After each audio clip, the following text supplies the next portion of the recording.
Hi, magandang araw po ulit sa inyong lahat, and for our second reading of the day, kamusta po kayong lahat? Gusto ko pong magbigay ng random feelings of your person right at this very moment. Tingnan po natin kung ano po ang makikita natin sa person nyo ngayong araw na ito ng Miyerkules for your second reading of the day. Tingnan po natin ngayon kung ano po ang feelings and emotions niya right at this very moment. Okay? Tingnan po natin.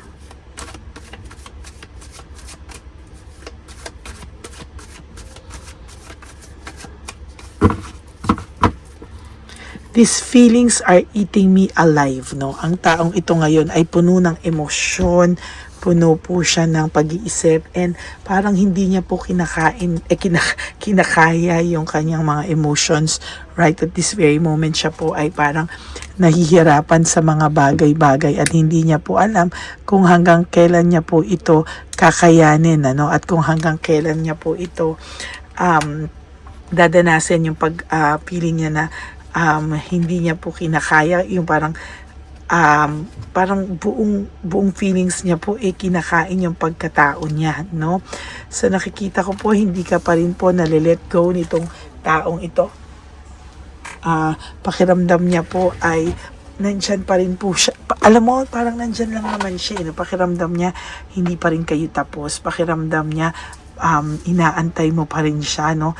Ang pakiramdam niya na pag bumalik siya, andyan ka pa rin, open arms ka pa rin, at hindi ka talaga nito nilalet go, ano? Kasi sa totoo lang daw, hinuhold niya daw lang yung pakiramdam niya sa'yo, hinuhold niya kasi gusto niya, alam niya kasi nandiyan ka lang, no? So parang ang pakiramdam niya po is anytime na gustuhin niyang bumalik, nandiyan ka lang, and yun yung malaki niyang pagkakasala kasi hindi lahat ng oras, paano kung nakamove on ka na, paano kung may iba ka na, or paano kung nadala ka na sa trauma ng kahapon na ayaw mo na po talagang ayaw mo na talagang balikan, and pero siya po hindi, no? Dahil sabi niya ang pagmamahal mo daw sa kanya ay wagas, kaya ang pakiramdam niya po kahit na anong mangyari, nandiyan ka pa lang. Ang daming drama nito na ginagawa sa buhay niya, and yung drama na to ay totoo lang, no? Ang pakiramdam niya sa mga bagay na nangyayari sa kanya ngayon is ang dami niyang pasakali, ang dami niyang istorya na ginagawa, no? And sa nakikita ko talaga, nahihirapan po siya, no? Sabi niya nga, nilet go kanya kasi gusto niya muna daw makita yung sarili niya. Nilet go kanya kasi parang ang feeling niya po, nahihirapan siya. And sa totoo lang, hindi niya akalain, ano, yung mga nangyayari sa buhay niya ngayon, pakiramdam niya po ay ginusto niya kasi dahil akala niya talaga, sabi ko nga sa'yo, akala niya nandyan ka lang, and anytime, no, pakiramdam niya is babalik at babalik ka sa kanya, no? And sa nakikita niya po sa'yo, no, ay gustong-gusto niya pong sabihin sa'yo na parang gustong-gusto niya pong sabihin sa'yo na nandiyan pa rin siya, no? Parang inaano niya lang yung ikaw, no? Parang hindi ka pa rin niya po nilalet go totally, no? And sa nakikita ko sa kanya, nahihirapan siyang tanggapin sa sarili niya na pag hindi mo na po siya gusto, sabi siya, magwawala ito, no? Pag hindi mo na po siya hinanap, ano? Ang pakiramdam ko po is hindi niya rin po kakayanin, ano? And sa nakikita ko sa pagkatao nitong taong to, no, hindi niya po kakayanin pag ikaw na yung umayaw sa kanya. Hindi niya po yan matatanggap, no? Ayaw niya po ng ganyan, ano? At ang pakiramdam niya po ay hindi po pwede na ayawan mo siya, no? At hindi din po pwede na ikaw mismo ay umalis sa pagkatao nito, or ayaw niya po ng pakiramdam niya itatanggihan mo siya, no? Kasi sanay daw po siya talaga na kahit hindi ka niya napapasaya, o ikaw yung nagpapasaya sa pagkatao, parang ikaw yung nagpapasaya sa kanya, no? Pero hindi siya sanay na siya ang nagpapasaya sa iyo, hindi siya sanay na siya yung gagawa ng effort, no? Parang nasanay po siya na laging siya ang gumagawa ng laging ikaw ang nagpapasaya sa kanya, laging ikaw ang gumagawa ng effort para sa kanya. So nasanay po siya na siya ang pinapasaya mo, no? Siya hindi ka naman ito napasaya, no? Hindi ka naman ito nabigyan ng kahit konting kasiyahan, parang ikaw lagi po yung nagpasaya sa kanya, lahat na lang ng pwedeng makapagpasaya sa kanya ay ginawa mo, no? And sa nakikita ko po talaga is hindi ka po niya talaga kakayaning pasiyahin, ano, sa totoo lang. And ayan po talaga. Sa nakikita ko, parang sanay kasi siya na ikaw yung gumagawa ng effort sa kanya, ikaw yung gumagawa ng effort sa kanya, ikaw lahat sa kanya ang nagsasakripisyo, no? And sa nakikita ko, hindi niya rin po kasi alam paano siya lalapit sa iyo. Hindi niya po alam kung saan po siya magsisimula ng paglapit sa iyo. Parang ang pakiramdam po nitong taong to kasi parang kailangan, dati nasanay siya na ikaw lagi ang nag-a-approach sa kanya, ikaw lagi nanunuyo sa kanya, and ngayon na parang tiniis mo na rin siya, or parang ngayon hindi ka na rin po gumagawa ng way, parang siya po ay naninibago sa iyo, no? Parang ang pakiramdam niya, huy, ano nangyari sa taong to, bakit parang natitiis na ako, hindi na ako, ayan, o kaya so, hindi niya alam paano ka po i-approach kasi hindi naman po siya sanay na siya po ang nag-a-approach sa iyo, no? And, pero ayan ka pa rin po sa kanya, oh. Feeling niya po kayo pa rin sa huli, and feeling niya po hindi mo pa rin siya matitiis, na feeling niya po kayo at kayo pa rin dalawa sa huli, no? Nandun po siya sa ganong stage na ang pakiramdam niya sa buhay niya is whatever happens, kayo at kayo pa rin daw ang magtatagpo sa huli. Wow, no? Ang tigas nitong person na to, and sa nakikita ko, wow, no? Ang tindi niya, no? Kahit na alam niya po na you deserve better, alam niya po na anytime pwede mo siyang iwanan dahil alam niya na sa sarili niya na, hello, pwede ka po, no? Makakuha ng iba na hindi mo naman siya totaling siya lang ang buhay mo, no? Pero sa totoo lang kasi masyado mo siyang na-spoil din, no? So ayan, no, sabi niya lahat po ay nasanay siya, no? So emotions overwhelm me kasi hindi niya alam saan siya magsisimula, no? And hindi niya alam kung paano niya aayusin lahat kasi sa totoo lang po ang buhay niya, my life is in a mess right now, no? Gulong-gulo po ito sa buhay niya ngayon, and hindi niya alam kung hanggang kailan siya, no? Sabi niya, life without you is hopeless, dark, and depressing. I miss your light. Namimiss kayo rin po nitong taong to kasi ikaw lang din naman ang nagtiyaga sa kanya. Wala namang ibang nagtsatsaga sa kanya. And sa nakikita ko, ikaw po talaga yung tipo ng taong nagtiyaga sa kanya. I cry at night, no? Pagka mag-isa lang po siya, no? Lalo na sa gabi dito, siguro lumalabas yung mga emotions niya na hindi niya po inaakala, no? Mga emotion na pilit niyang tinatago, mga emotions. Nakakaisip din naman siya na I wish I could be a different person, ano? Minsan naiisip niya na sana ibang tao na lang din siya, no? Iniisip niya yun, and sa nakikita ko, medyo matindi po talaga yung nangyari between the two of you, no? Nasaktan ka po talaga nito, and hindi basta-bastang sakit lang, no? Talagang nasaktan kanya po, and sabi niya hindi kasi siya naging honest sa'yo, na marami po siyang bagay na inilihim sa'yo, marami siyang bagay na pinagsinungalingan kanya, and sabi niya bakit ngayon pa siya nakakaramdam ng ganito, na why do I feel this way, ngayon pa siya nakakaramdam ng too much emotions, na parang nakukonsensya siya na hindi niya po maintindihan, and siya naman daw po ang gustong umalis sa relationship na to, pero bakit ngayon siya ay nagsisisi, no? Panay lang po siya bisyo sa mga oras na ito, parang lahat po ng emotions niya ay sinishift niya po sa ganitong klase, no? And sabi niya, no one understands me but you. Wala daw pong nakakaintindi sa kanyang iba kung hindi ikaw. And sabi niya, why do I feel so lost, no? Parang hindi niya alam saan magsisimula yung emotions niya, hindi niya po alam, no? And maybe kayong dalawa ay nakablock sa isa't isa, maybe the person blocks you or ikaw yung nag-block sa kanya, pero ngayon hindi niya alam kung saan siya magsisimula at kung paano kanya lalapitan. Sabi niya, it is dark without you. Ngayon niya nakita na, ay, namimiss ko pala siya, no? Parang masakit pala sa kanya yung emotions na to, and ang pakiramdam niya dito hindi niya po alam kung anong gagawin niya. Sabi niya, I need to figure myself out, no?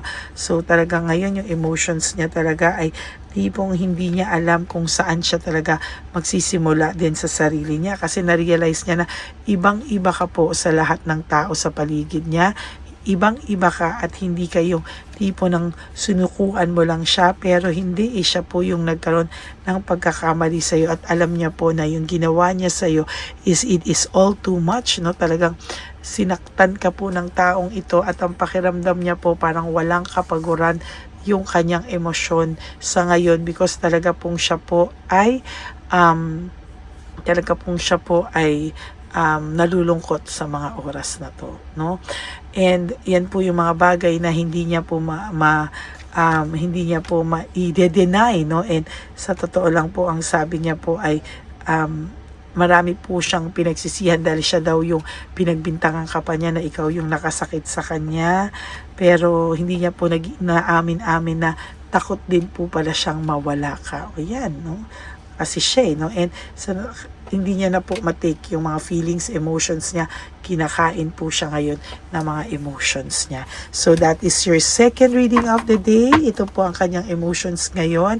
I hope na naka-resonate po kayo, and if you do, can you please give me a like and comment down below para alam ko naman po ang inyong mga comments sa ating reading for today.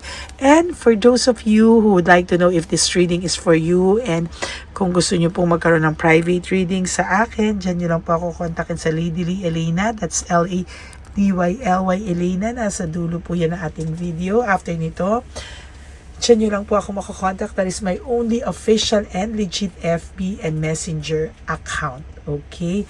Yan po ang Lady Lee Elena. And if you want to donate for our One Love a Day, dyan nyo lang din po ako makukontak para sa ating mga lolos and lolas sa Kalya, which will happen on August 27 and 28. Okay? Maraming salamat po sa aking ever loyal, solid, and faithful na Lady Elena family. I love you all from the bottom of my heart. Mahal ko po kayong lahat, and always remember that life is so short. Don't make it shorter by stressing yourself from all the pains and heartaches na binigay sa inyo na kahapon. Just surrender everything to the divine universe and just let go and let God write your life and love story. Ako po ay magbabalik for another set of reading. Huwag po kayong malungkot, ha? And babalik po ako, pangako po yan. God bless you all, and I love you all, and I'll see you again on my next reading for our third reading of the day. Please help me reach 100,000 subscribers para tayo po sa ating channel ay magkaroon ng silver button. Yan lang po ang tanging pangako ko, at talagang ikakatuwa at ikakasiya po ng ating puso na magkaroon ng silver button. Maraming salamat po, and God bless you all. So ikalat niyo po ang ating channel, at talagang ma-appreciate ko po yan from the bottom of my heart. I love you. God bless you. Bye!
sa'yo. Ito pa nung. Go ahead. Pera. Wala na, that's it. Ito po pera. Ito pa pera, oh. Bigayan ni Papa Jesus. Kain mo yan, ha? Jesus yan. Bigay. Wala ka ng pera dyan, ha? Okay lang kami, okay lang kami. Para sa iyo yan, para sa iyo. Naman yan ang isip niya pa. Pagkain mo yan, ha? Saan ka pa? Bye-bye! Yung pagkain mo kunot. Ano po to? Bakit? Lagay mo lang po dito.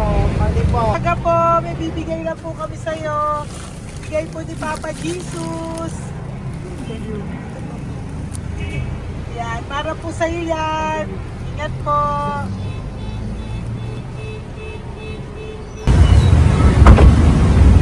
Magandang tanghali po.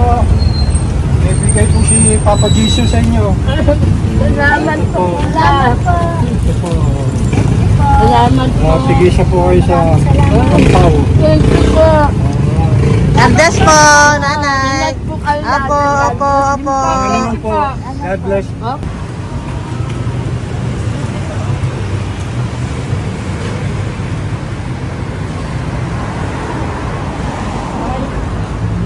Bigay po ni Papa Jesus sa inyo.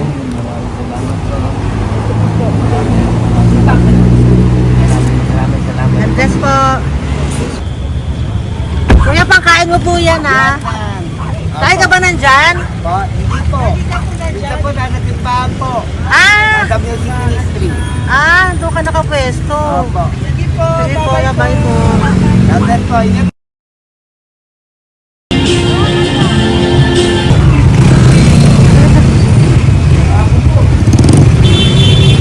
Bigay po ni Papa Jesus.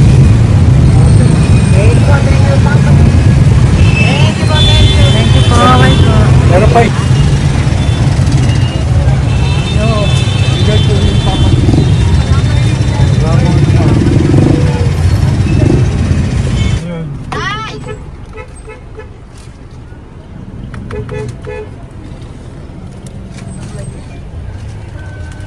Good. Bye, para sa'yo po. Bigay po ni Papa Jesus. Papa Jesus, eh. Bye, bye-bye. God bless po, God bless. Para sa iyo po, bigay po ni Papa Jesus. Ayan po, bigay po yan sa ni Papa Jesus. Thank you po. Amen.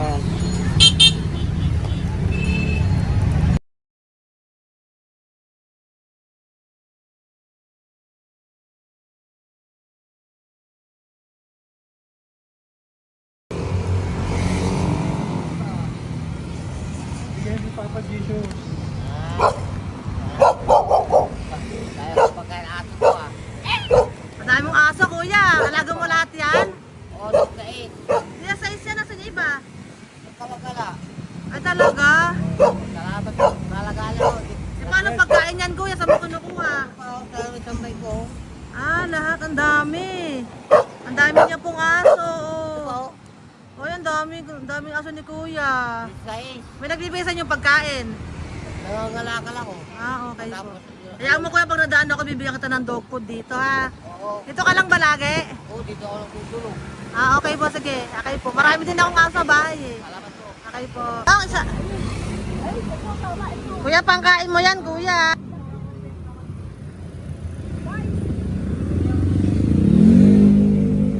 Nangangalakal ka, kuya? Sige po, thank you po. Maraming salamat, ma'am. May pagkain ka, nanay. Sa hirap ng buhay ngayon. Ba't nandito ka, nay? Tagasan ka ba? Yung arthritis ang sakit ko eh. Tagasan ka ba, nay? Sa plado eh. Sa Pladway. Oo. Okay po.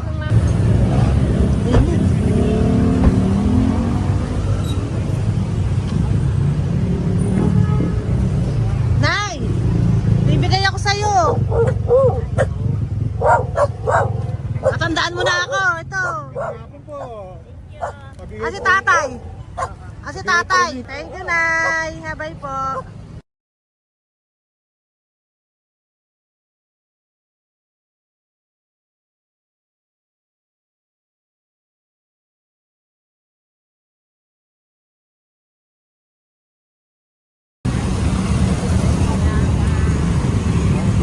God bless, Nay. Thank you po. Pabigay po. Ay, bigay po ni Papa Jesus. Salamat po. Bigay po ni Papa Salamat po, Jesus. Ito ate. po, oh. Salamat po. Bigay po ni Papa Jesus. Ito pa po. Salamat po, tay. Salamat po, tita. Bye-bye po. Maraming po salamat. Kayo, ate. Opo, ingat po kayo. Taga saan po kayo? Taga Tayabas, Quezon po kami. Mga aita po kami sa Quezon, mga katutubo. Sige. Ingat po. God bless.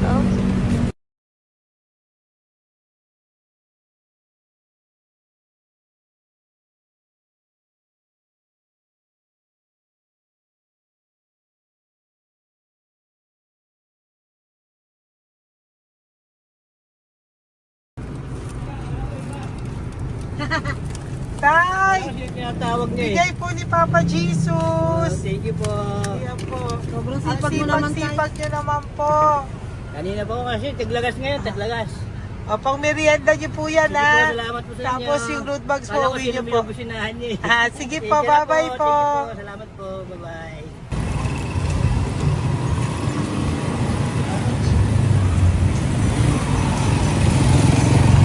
Brother! Basta, mabigay ni Papa Jesus ang sa'yo. Ang kaya mo yan, ba't hindi ka makatayo? Na ano ka? Okay. Sige, bye-bye. Hello po. Tama. Para sa inyo po, bigay ni Papa Jesus. Thank you very much. Sige po, bye-bye po. God bless you. Tay, magandang hapon po. Bigay po ni Papa Jesus. Ito pa po, Tay. Para sa inyo po. Bye-bye po.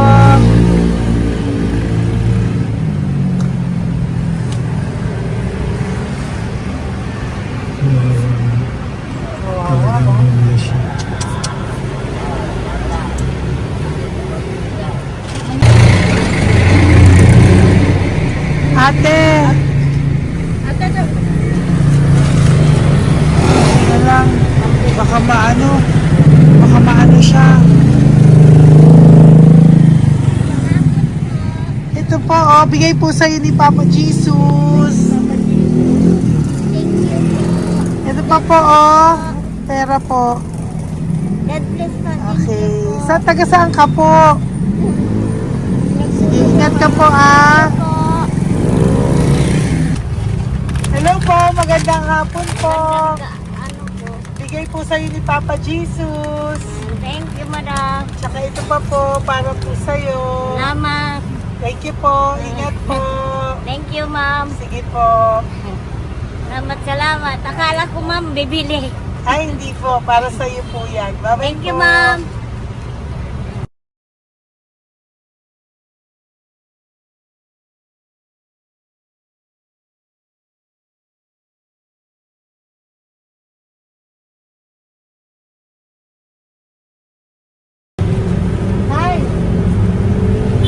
Hirap na hirap. Bibigay po ako ng goso. Hirap na hirap Dito siya. po tayo, dito sa kabila. Hindi mo siya lies pa yan. Kawawa naman. Tay, magandang araw po. Oh Lord. Bigay po ni Papa Jesus. Ay, ito po, ano, pandagdag po. Pagdagdag po, bigay po ni Papa Jesus. Thank you po. Thank you po. Kawawa naman. Diyos ko, hindi na siya makaano po. Ano? Pagkabang, may tataligin lang. Ano kami yun, nangyayari po lang. Siyempre, ang bigat niya.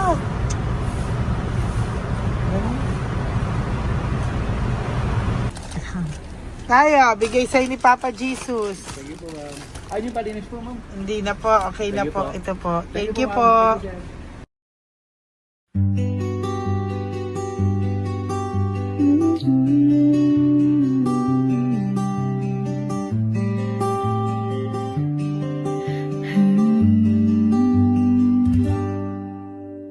Nasa panahon ako ng kalungkutan, panahon na hindi ko alam ang gagawin.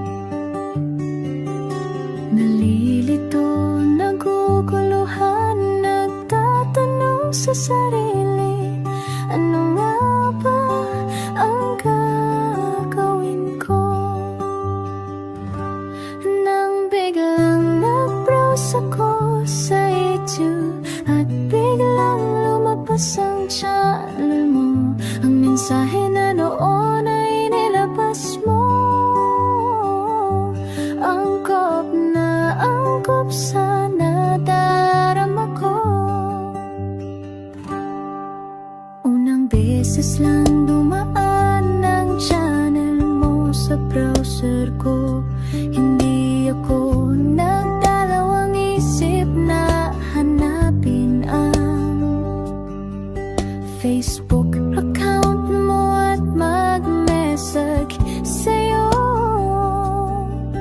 Agad ka naman sumagot sa mensahe ko.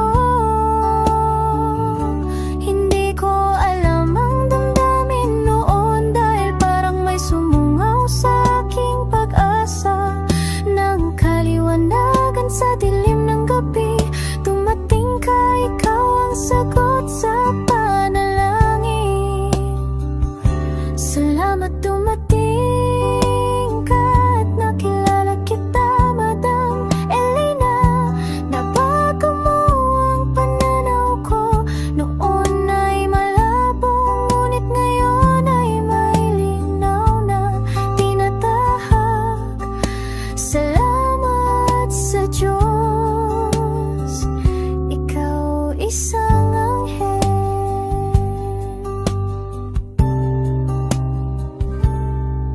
na inihulog sa lupa upang kami ay tulungan na magkaroon ng linaw sa buhay. Pinadaan sa'yo ang mensahe na nais iparating ng ating lumikha. Salamat sa buhay mo at sa pagdating sa buhay ko, dahil ikaw ang nagbigay ng liwanag. Naway magpatuloy ka sa iyong misyon. Sa puso namin nariyan ka, Madam Elena.